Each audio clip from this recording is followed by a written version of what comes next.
शत्रूच्या झुलवी जी युक्ती कूटनीतीत खलासी बुडवी शक्ती बलोन्मत्तास पदतली तुडवी ती शुद्धी हे तुझी कर्मी जाऊ दे ती बुद्धी भाबड्या जीवा जाऊ दे ती शक्ती शोणिता माझी वाहू दे दे मंत्र पुन्हा तो दिले समर्थे तुझ्या हे हिंदू नृसिंहा प्रभो शिवाजी राजा हिंदू नरसिंहा प्रभो शिवाजी राजा प्रभो शिवाजी राजा हिंदू नरसिंहा प्रभो शिवाजी राजा नृसिंहा प्रभो शिवाजी राजा प्रभो शिवाजी राजा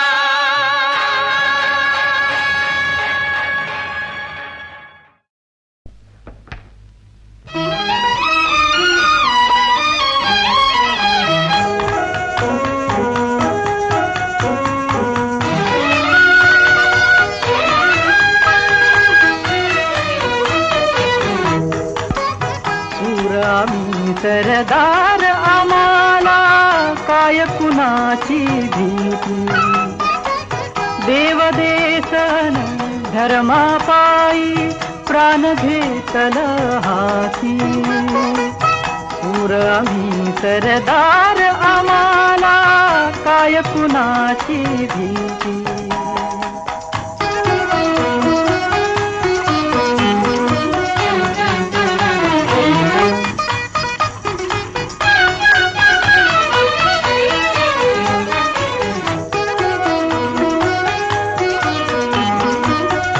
आईच्या हात उमगली झुंजाराची रीत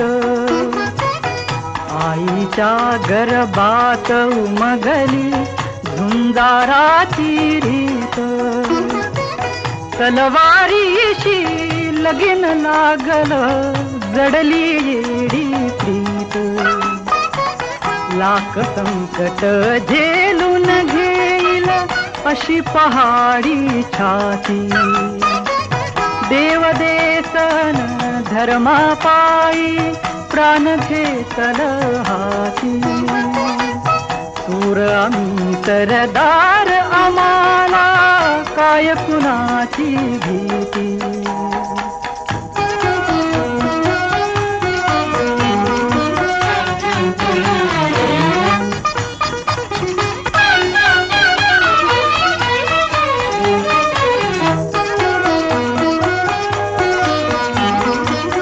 जिंकावेवा कटून मराव हेच आम्हाला ठाव जिंकावेवा कटून मराव हेच आम्हाला ठाव लढून मराव परंपरेनं चालत आलेली शिवजयंती उत्सव साजरा केला जातो. आयोजक आहेत ज्योतिर्लिंग तरुण क्रीडा मंडळ निनाम. या मंडळाचे सप्ताह साजरा केला जात असतो. या सप्ताहामध्ये पारंपरिक कार्यक्रम, शस्त्र प्रदर्शन असेल, विविध व्याख्यानं असतील, पोवाडे असतील, शाहिरांचे सादरीकरण असतील, असे या 5 दिवसाच्या कालखंडामध्ये विविध पारंपरिक कार्यक्रमांचं सादरीकरण केलं जात असतं. आणि हे करत असताना ज्योतिर्लिंग तरुण क्रीडा मंडळाचे कार्यकर्ते अतिशय चांगल्या प्रकारे या सप्ताहाचं नियोजन करत असतात. आणि या मंडळाचं विशेष करून सांगायचं झालं तर दरवर्षी अध्यक्ष व उपाध्यक्ष चेंज केलेले असतात. जो आदल्या वर्षीच्या शिवजयंती सप्ताहामध्ये चांगली कामगिरी करतो त्याला पुढल्या वर्षी अध्यक्षाचा चान्स दिला जातो. तशाचप्रमाणे ह्या वर्षीचे आमचे अध्यक्ष आहेत चेतन महाडिक व कार्याध्यक्ष आहेत प्रणव कणसे. यांच्यावर ह्या 2025च्या शिवजयंती सप्ताहाची जबाबदारी आहे आणि त्यांच्या नेतृत्वाखाली आम्ही सर्वजण काम करत असतो. दिलेल्या सूचनांचं पालन करून त्याचप्रमाणे आज शिवजयंती सप्ताहातील 3रा दिवस आहे. यापूर्वीच्या 2 दिवसापूर्वी पहिल्या दिवशी शिवछत्रपतींची भव्य मिरवणूक काढण्यात आली व मूर्ती प्रतिष्ठापना करण्यात आली. त्याच दिवशी संध्याकाळी कडवेकरांचा एक भारुडाचा पारंपरिक कार्यक्रम झाला संध्याकाळी 9 वाजता. हा 15 तारखेचा कार्यक्रम झाला. 16 तारखेला सकाळचं रक्तदान शिबिर झालं. रक्तदान शिबिर झाल्यानंतर संध्याकाळी देवानंद माळे यांचं शाहीर आहेत हे प्रसिद्ध, त्यांचा एक पारंपरिक पद्धतीचा कार्यक्रम झाला. तसा आजचा हा तिसरा दिवस, हा 17 तारखेचा तिसरा दिवस साजरा करत असताना आमचे हे मित्र आहेत, गाव कोणतं? हां, भूषण माने रहमतपूरचे. ह्यांनी आम्हाला एक संकल्पना दिली की तुम्ही शस्त्र प्रदर्शन ठेवा ह्या सप्ताहामध्ये. तुम्ही एवढं पारंपरिक पद्धतीनं कार्यक्रम करता, तर ह्या भागात म्हणजे नागठाणे भागात आमचं गाव पडतं, ह्या भागात ह्या आधी कधी हे शस्त्र प्रदर्शन किंवा संमेलन झालं नाही. हे संमेलन तुम्ही ह्या आपल्या शिवजयंती सप्ताहामध्ये ज्योतिर्लिंग तरुण क्रीडा मंडळानं आयोजित करावं अशी त्यांनी विनंती केली. आणि हे आमच्या मंडळाच्या अध्यक्षांचे मित्र असल्यामुळं थोडंसं ते जुळून आलं. आणि ते आल्यानंतर आम्ही भागातील मराठी शाळा असतील, जिल्हा परिषद शाळा असतील किंवा माध्यमिक शाळा असतील, त्या शाळेत निमंत्रण पत्रिका देऊन त्यांना ह्या शस्त्र प्रदर्शनाचा पाहण्याचा लाभ मिळावा यासाठी त्यांना आव्हान केलं. नमस्कार. आज निनाम या ठिकाणी ज्योतिर्लिंग तरुण मंडळ यांच्या वतीनं शस्त्र प्रदर्शन, नाणी व मोडी लिपीतील काही कागदपत्रांचं प्रदर्शन आम्ही शिवराजेश्वर शस्त्रागार यांच्या माध्यमातून या ठिकाणं मांडलेलं आहे.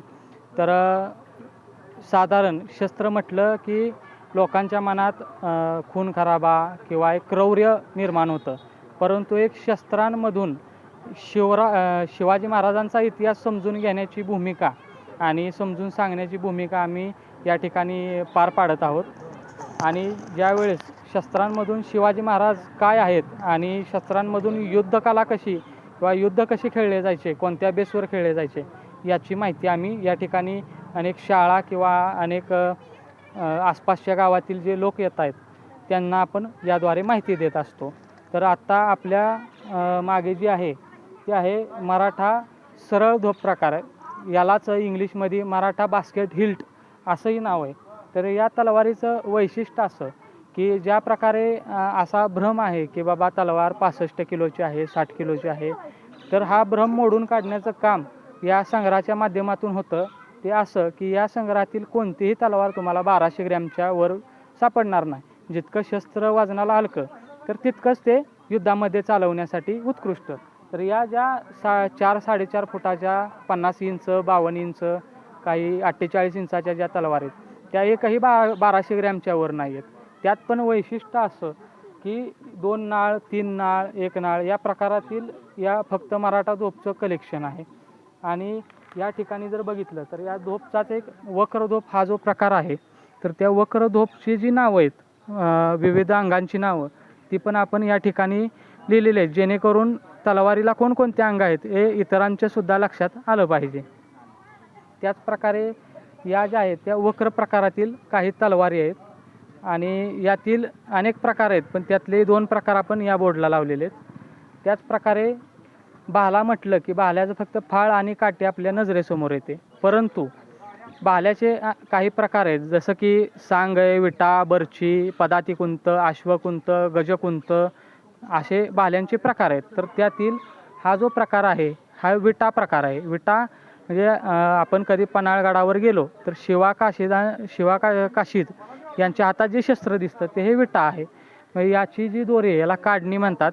ती हाताला बांधून हा विटा फेकला जातो साधारण 8-10 फुटापर्यंत जाऊन, परत तो आपल्याला दोरी खेचली की पुन्हा आपल्याला हातामध्ये तो येऊन जातो, जेणेकरून आपण स्वतः लढताना निशस्त्र होऊन जात नाही. त्यातलाच हा भाल्याचा एक उत्कृष्ट नमुना आहे. याला हा जो वाक आहे तो वाक ज्यावेळेस आपण विटा फेकतो आणि माघारी खेचतो त्यावेळेस तो फुलतो, त्यामुळे येताना कोणत्या दिशेने येतोय ते सुद्धा आपल्याला लक्षात येतं, जेणेकरून आपल्याला पकडायला मदत होते. त्याचप्रकारे ही जी आहे ही जुल्फिकार या तलवारीचं नाव आहे. ही ज्यावेळी क्रौर्याने किंवा एखाद्याला हाल करून ज्यावेळेस मारायचं असतं तर त्यासाठी या प्रकारातील तलवारीचा उपयोग केला जातो. ही जुल्फिकार मोहम्मद पैगंबरांच्या 79 आवडत्या तलवारींपैकी 79 का 119 संभ्रम आहे थोडासा, तर त्या तलवारींपैकी एक ही आवडीची तलवार जुल्फिकार. याला सगळ्यात उत्कृष्ट कोण तर पैगंबर आणि तलवारींच्यात उत्कृष्ट कोण तर जुल्फिकार अशी त्यांची एक ओळ आहे. त्याच प्रकारे हे जे शस्त्र आहे जगनाल म्हणजे शिरस्त्राण फोडण्याचं काम कोण करत असेल तर जगनाल असतं. त्याला कावळ्याच्या चोचप्रमाणे हा आकार असतो. याला धारदार टोक आणि धार असते. या ठिकाणी 2 शरभ असतात आणि या ठिकाणी हत्तीच असतात. शरभ आणि हत्ती हा मारुती हे सर्व ताकदीचं प्रतीक आहे आणि ह्याचं कामसुद्धा ताकदीचंच आहे. लोखंडी मस्तकावरचं युद्धाचं जे शिरस्त्राण असतं ते फोडण्याचं काम हे जगनाल नावाचं शस्त्र करत असतं. धन्यवाद. या ठिकाणी आपण बघत आहोत की आज आपण विविध महाराजांच्या वेशभूषा महाराजांचे चित्रफित बघत असतो. तर ओरिजिनल महाराजांचे जे समकालीन उत्तरकालीन जे फोटोग्राफ्स आहेत जे चित्र आहेत त्यांचं देखील काही प्रमाणात आपण प्रदर्शन या ठिकाणी मांडलेलं आहे, जेणेकरून आपण लोकांना सांगू शकतो की ओरिजिनल महाराजांची प्रतिकृती कशी होती तर या चित्रांच्या माध्यमातून सांगू शकतो. त्याच प्रकारे अष्टप्रधान मंडळ, स्वराज्यातील 18 कारखाने, 12 महाल, 12 मावळ प्रांत यांची नावं आणि विविध प्रकारची जी पत्रं आहेत महाराजांच्या सही शिक्क्याची ती पत्रं देखील आपण या ठिकाणी मांडलेली आहेत. यातील एक 13 फुटाचं एक मजहर पत्र या ठिकाणी आपण मजहर पत्राची प्रिंट आपण या ठिकाणी ठेवलेली आहे. तब्बल ही 13 फुटाची प्रिंट आहे आणि ही सर्व कागदपत्र मोडी लिपीमध्ये आहेत.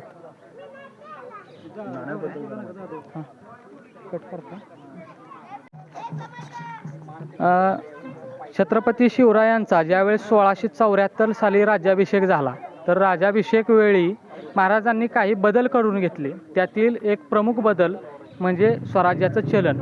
हेनरी ऑक्झिंडन ज्यावेळेस महाराजांसमोर आला आणि त्यानं सांगितलं की काही अटी घातल्या आणि त्यातल्या एक अटी त्यातली म्हणजे आमचं चलन या स्वराज्यामध्ये चाललं पाहिजे, जे की महाराजांनी पूर्णपणे नाकारलं.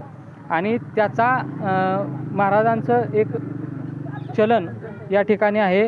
ही आहे रायगड शिवराई. या शिवराईला कडेने गोल्ड डॉट दिसतात ती आहे 1674ची रायगड मेढ आणि ही जी आहे ती शिवराईमधील दुधांडी प्रकार आहे. ही शिव उत्तरकालीन प्रकार म्हणून संबोधलं जातं. त्याचबरोबर महाराजांनी सोन्याचे होन तयार केले राज्याभिषेकावेळी. ते हे सोन्याचे होन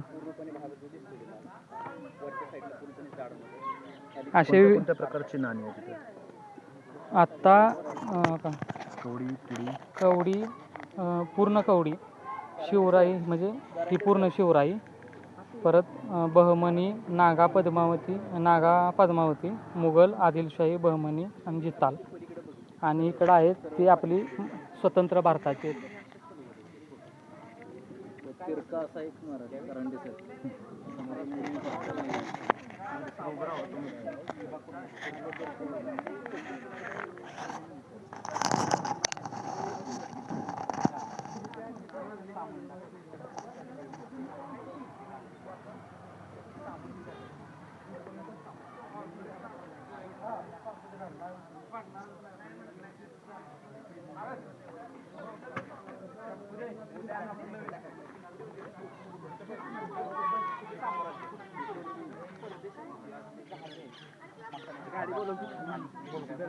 भारतातून काही घेऊन जायचे किंवा परदेशातून काहीतरी भारतात आणायचे. मग त्यावेळेस असं गलबत समुद्रमार्गे निघाले. त्यावेळेस त्या सर्वांनी त्या गलबताला घेरा घातला आणि त्याच्यामध्ये एक फिरंगी त्यांना सापडली. मग ते त्यांनी शस्त्र वगैरे बघितलं. त्यांनी परत ते घरी आणलं. त्यावेळेस महाराज जेव्हा कोकण दौऱ्यावरती होते त्यावेळेस त्याच्यानंतर त्यांनी सामंतांना भेटल्यानंतर त्यांनी परत ते बघितलं. सगळं बघितल्यानंतर मग परत आता एवढा शिवाजी राजा एवढा आपल्याकडे आला तर त्याला काय गोष्ट द्यायची तर त्यांनी ते तलवार त्यांना भेट दिली. महाराजांची शस्त्र बघितल्यानंतर ते शस्त्र एवढं जे स्वराज्य उभं केलं ते काही जादूची कांडी फिरवून स्वराज्य स्थापन होत नाही, स्वराज्य उभं राहत नाही. त्यासाठी कित्येक लढाया, कित्येक युद्ध झाली, कित्येक जणांचे बळी पडले, कित्येक जण धारातीर्थी पडले आणि मग हे स्वराज्य उभं राहिलं. तर या स्वराज्य स्थापन होण्यामागं, स्वराज्य उभं राहण्यामागं एक किंचित का होईना या शस्त्रास्त्रांचा वाटा 100% आहे. मग या शस्त्रास्त्रांच्या माध्यमातून छत्रपती शिवराय आणि इतिहास समजून घेण्याची एक भूमिका आणि प्रयत्न मी या ठिकाणी करतो. सर्वप्रथम ज्या तलवारीला मराठ्यांचं नाव मिळालं किंवा जी तलवार मराठ्यांनी जास्त वापरली, स्वराज्य स्थापनेच्या पूर्वीपासून त्या प्रकारच्या तलवारी होत्या, परंतु मराठ्यांच्या अतिवापरामुळे, जास्त वापरामुळे त्या तलवारीला नावच मिळालं मराठा धोप किंवा मराठा बास्केट हिल्ट, वक्र धोप, सरळ धोप या प्रकारातील तलवारींना मराठ्यांचं नाव मिळालं. पण ती जी तलवार आहे ही तलवार, त्या तलवारीला सरळ धोप तलवार म्हणायचं. या तलवारीमध्ये किती प्रकार पडतात तो, तर यात 3 नाळाची, 2 नाळाची, 1 नाळ, हे जे ठोले आहेत ते ठोले 2-3 प्रकारचे गोमुख पद्धतीचे काही ठोले असतात, परजेवर नक्षी काम असतं. अशा विविध प्रकारचे शस्त्रास्त्र तयार झाले. त्या धोप तलवारीचे काही अवयव मी तुम्हाला या ठिकाणी सांगतो. दिसते सर्वांना? ही जी सरळ धोप प्रकारातील आहे त्याचं पात सरळ असतं आणि वक्र धोप प्रकाराचं तलवारीचं पात हे वक्र असतं. बाकी अवयव सर्वांचे सारखे असतात. आता या ठिकाणी जी नावं दिलेत तीच या ठिकाणी बघत बघत एकदा तलवारीच्या अवयवांची नावं आपण पाहूया. जसे आपल्याला हात आहेत, पाय आहेत, कान, डोळे, नाक आहेत, तसंच या तलवारींना सुद्धा काही अवयव आहेत. त्यातील एक अग्र किंवा टोक म्हटलं जातं. जो भाग वक्र प्रकाराचा येतो किंवा ज्याचा टोकाच्या खालचा भाग रुंद येतो त्याला पिपळा म्हटलं जातं. पिपळाच्या खाली ती धार, मागच्या बाजूला येते पाठ आणि दोन्ही मध्ये जे आहे त्याला म्हणतात नाळ. नाळीच्या खाली आलं तर इथं असतो नेत्र. या ठिकाणी कोणते मार्किंग वगैरे काय असतील तर या नेत्राला असतात. आणि त्याच्या खाली आलो की तो असतो नखा. या नख्यामध्ये ते पाथ, मुठीच्या आणि पात्याच्या मध्ये जे आहे ते नखा, ते पात फिट्ट बसवण्यासाठी, टाईट बसवण्यासाठी या नखाचा उपयोग होतो. आणि आतमध्ये जे आहे ज्याच्यामुळे ते पात्र घट्ट बसतो तो असतो खजाना. त्यानंतर जर तुम्ही खाली आला तर आहेत ठोले. हे ठोले कशासाठी?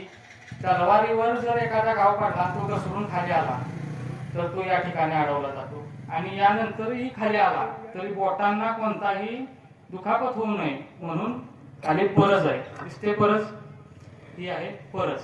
मग आपल्या बोटावर कोणताही घाव येऊ नये म्हणून ही परज आहे. त्याच्या खाली ही झाली वाटी. वाटी गज किंवा गांजा म्हटलं जातं. खाली येते तोटी. आणि आपल्या हाताला तलवार फिरवताना दुखापत होऊ नये म्हणून याच्या आतमध्ये एक गादी सारखा आवरण येतो. त्याला गादी किंवा मुसुमा, मुस्कळ असे विविध प्रकार त्याचे पडतात. आणि त्याला कडी म्हणून एक अवयव येतो. तो काळाच्या ओघात या तलवारीला राहिलेला नाही. असे हे सरळ धोप प्रकारातील तलवारींचे काही अवयव.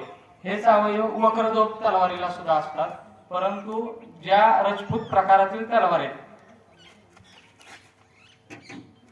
ही एक तलवारीचा प्रकार राजपूत प्रकार, म्हणजे यात सुद्धा एक 3 प्रकार पडतात. राजपूत, मारवाडी, उदयपुरी असे यात प्रकार पडतात. तर ही आहे राजपूत प्रकारातील. तर ह्याला खाली गज नसतो. आपल्याला दिसतोय तुम्हाला, गज या तलवारीला नसतो जसा या तलवारीला असतो. त्याचं कारण असं, या तलवारीच्या पात्याची लांबी कमी आहे आणि याची जास्त आहे. मग ते पात जर इथंच जॉईंट केलं तर तेवढा बॅलन्सिंग होत नाही आणि तेवढ्या घट्टपणे ते पात बसत नाही. जर आणि या तलवारीचा जो गज आहे ना खालचा, ते पात अखंड गजाच्या शेवटच्या टोकापर्यंत आहे. त्यामुळे ते पात अतिशय घट्ट बसतं आणि कायमस्वरूपी टिकाऊ राहतं ते. त्यानंतर हे जे शस्त्र आहे, तुमच्यापैकी पन्हाळगडावर कोण कोण गेले रे? सर गेली होती काय? हा, पन्हाळगडाच्या पायथ्याला कोणाचा पुतळा आहे?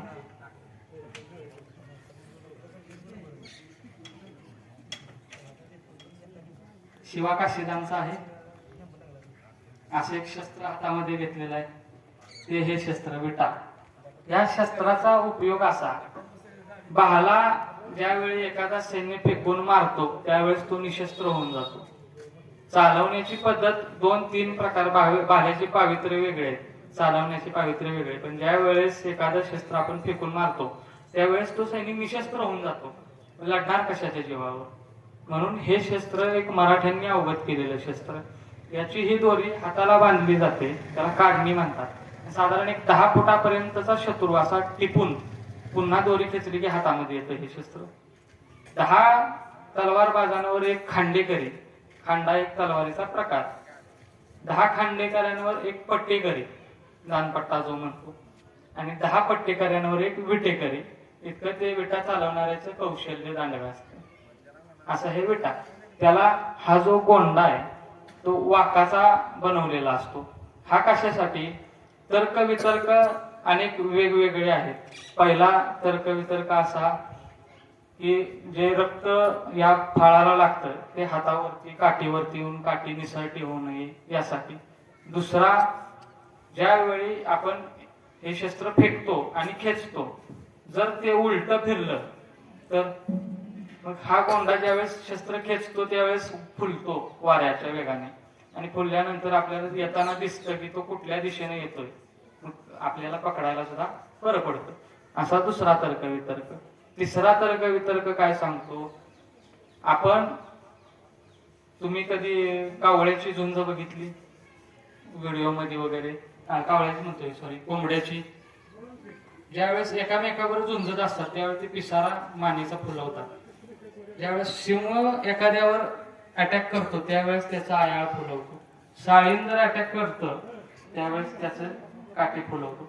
त्याच प्रकारे एक आपल्यातील सामर्थ्य शक्ती दाखवण्याचं पुढचा सैन्य किमान शस्त्र बघून तरी भिला पाहिजे, शस्त्राचं रौद्र रूप बघून भिला पाहिजे, असा एक तर्क वितर्क. ही जी आहे ही एक नाळ पद्धतीची सरळ धूप प्रकारातील तलवार. याच प्रकारातील आहे, फक्त 1 नाळ, 2 नाळ, 3 नाळ असे वेगवेगळ्या प्रकारातील. आता ही जी आहे जुल्फिकार म्हणतात या तलवारीला. ही जुल्फिकार जी ही मोहम्मद पैगंबर यांच्या आवडीच्या तलवारींपैकी एक. त्यांची एक व्याख्या अशी नमूद आहे की श्रेष्ठात श्रेष्ठ पैगंबर आणि तलवारीत श्रेष्ठ जुल्फिकार. ही जुल्फिकारचा वापर काय तर एखाद्याने गुन्हा केला, एखाद्याने जर काही चूक केली किंवा एखाद्याला शिक्षा द्यायची असेल रवऱ्यानं मारायचं असेल तर या प्रकारची तलवार वापरली जाते. करवतीसारखे दात आहे त्याला. त्याच्यामुळे काय होतं, त्या व्यक्तीला होणाऱ्या वेदना या असह्य असतात. छळ करून मारतो आपण जे म्हणतो ते याच्याने. एखाद्याने जर मारताना बघितलं तर पुन्हा त्याने तो गुन्हा केला नाही पाहिजे, असं या तलवारीमुळे त्रास होणार. आता हे जे शस्त्र आहे त्याला जगनाल म्हणतात. जगनालचा अर्थ कावळ्याच्या चोचीप्रमाणे याचं टोक आहे आणि याला धारदार टोक आणि धार असते, आणि याला हत्ती, शरभ आणि मारुते हे 3ही ताकदीचे प्रतीक आहेत आणि याचं काम ही ताकदीचंच आहे. जे युद्धाचे जे शिरस्त्राण असतात डोक्यावर लोखंडी घालायचे ते शिरस्त्राण फोडण्याचं काम हे जगनाल करतं. निश्चित हे ताकदीचं काम आहे आणि याच्यावरती जी शुभचिन्ह आहे ती सुद्धा ताकदीचीच, हत्ती, शरभ आणि मारुती.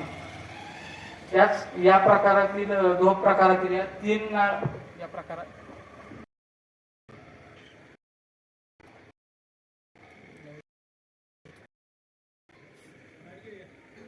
आवाज येतोय. 3 नाळ प्रकारातील या तलवारी. लक्षात आलं? पलीकडचा भाग पाहू. दिसतंय का तिकडे पलीकडचं तुम्हाला? दिसतंय. हे आहेत तोफगोळे. तोफगोळे किती प्रकारचे असतात तर 3 प्रकारचे. हे आहेत लोखंडी पोलादी भरीव तोफगोळे. दुसरा येतो पाषाणाचे, काळं पाषाण त्याचे तोफगोळे जे स्वराज्यात भरपूर आपल्याला वापरता आले. आणि तिसरा प्रकार येतो तो कुल्फी तोफगोळे. कुल्फी तोफगोळे म्हणजे काय किंवा त्याला ठासणीचे सुद्धा म्हणतात. तर या ठिकाणी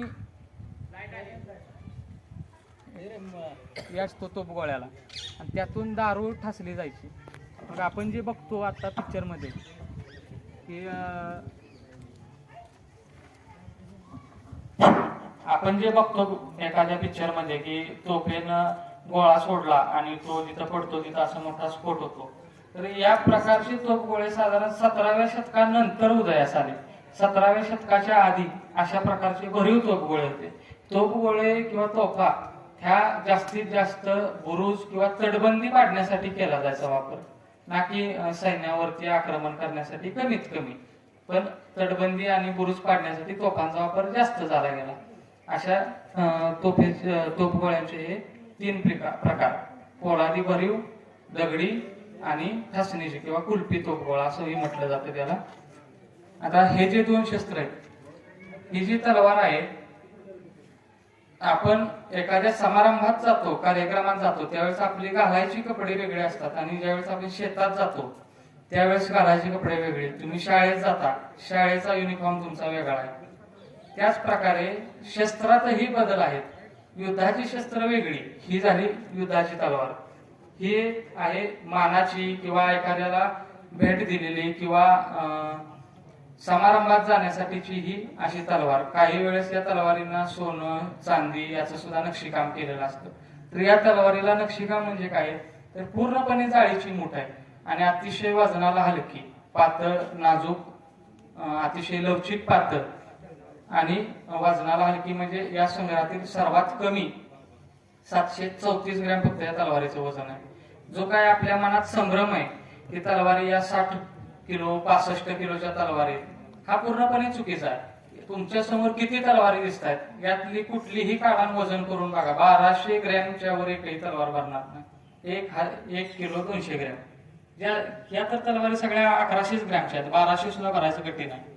इतक्या वजनाला हलक्या. जितकं शस्त्र वजनाला हलकं तितकं ते युद्धात वापरायला सोपं जातं असं.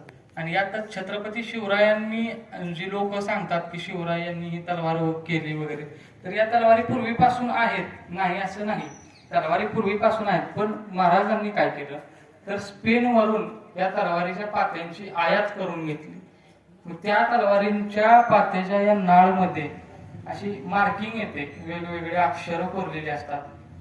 त्या पाते आपल्याकडे मागून मग ही मुल्हेरी मूठ किंवा महाराष्ट्रीयन किंवा कर्नाटकी पद्धतीची मूठ म्हटली जाते. ही आली कर्नाटक पद्धतीची मूठ. मग त्या मुठी आपल्याकडे बसवल्या आणि त्याचं नाव मग फिरंग पडलं. फिरंग म्हणजे परदेशी पात्याची बनावटीची तलवार म्हणजे फिरंग. जी लंडनला रॉयल कलेक्शन ट्रस्ट मध्ये जी तलवार आहे ती फिरंगच आहे. त्याच्यावर LHS अशी 2 वेळा अक्षरं कोरलेली आहेत त्या तलवारीवर. हिरे, जडीत, माणिक, मोते तुम्ही ज्यावेळेस पाहाल त्यावेळेस त्याची एक प्रतिमा या ठिकाणी ठेवलेली, ते तुम्हाला पाहता येईल. त्यानंतर ही जी तलवार आहे त्याला नागिन म्हणतात. ही सुद्धा जुल्फिकार सारखीच युद्धात न वापरता एखाद्याला क्रौर्यानं मारण्यासाठी किंवा शिक्षा देण्यासाठी या तलवारीचा उपयोग केला जायचा. हे जे आहेत, मागाशी तुम्हाला सांगितल्याप्रमाणे भाल्याचे काय प्रकार पडतात, त्यातला हा पदाती कोणतं. आपले प्रामुख्याने 3 दळ पडतात पदात: पायदळ, घोडदळ आणि अश्वदळ. पदाती कोणतं म्हणजे पायदळाचा बाळा, अश्वकुंत म्हणजे घोडदळाचा आणि गजकुंत म्हणजे हत्तीदळाचा बाळा. त्यामध्ये आणि रथदळ सुद्धा असतं, पण तसं काय स्पेसिफिक अजून नाहीये आणि गरजेचं नाहीये की नावाप्रमाणेच. आणि त्या लोकांनी जसं मी सांगितलं की मुघल तलवार, राजपूत तलवार, त्या लोकांनीच ती शस्त्र वापरली असावीत हे गरजेचं नाहीये. युद्ध आपली त्यांच्या प्रदेशात व्हायची, त्यांच्या आपल्या प्रदेशात युद्ध व्हायची. त्यामुळे काय व्हायचं, त्यांची शस्त्र आपल्याकडे, आपली शस्त्र त्यांच्याकडे निश्चित आदला बदल होत राहायची. त्यामुळे हे गरजेचं नाहीये की नावाप्रमाणेच ती शस्त्र त्या लोकांनी वापरली असावी. तसंच हे पदाती कोणतं नावाप्रमाणे फक्त पायदळानं वापरलं असेल हे गरजेचं नाहीये, परंतु याला नाव आहे पदाती कोणतं प्रकार.